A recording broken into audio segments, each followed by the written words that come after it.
In fact, I can think of one very classic one that's over 100 years old, but I'll let reporter Michelle Meisel Archer tell you about that.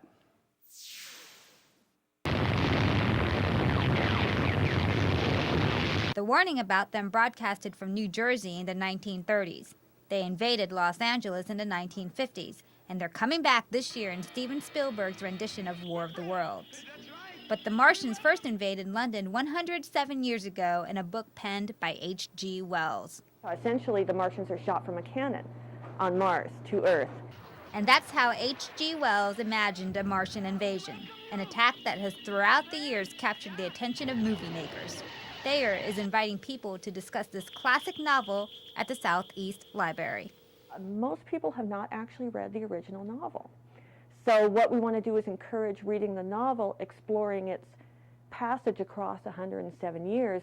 Then they can go to the theater and see how it is incorporated into 2005. While previews of Spielberg's movie promises perhaps a glimpse at the aliens, Thayer said H.G. Wells leaves plenty to the imagination. And I built kind of a big head and green, but on that hand that I had seen from the 50s movies. And then, of course, there's Thayer's favorite part of the book. It's one of the best descriptions of mass panic I've ever read in the face of something inevitable and horrible. And if you didn't like the book, Thayer definitely wants you at the discussion. Come even if you hated the book. People think that if they hate the book, they can't come. That makes the best discussion. If you have one or two people who thought it was the worst book they'd ever read. For City Cable 3, I'm Michelle Meisel Archer.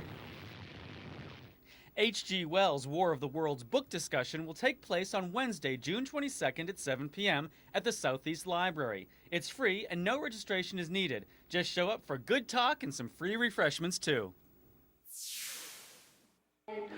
Okay, we're going to take a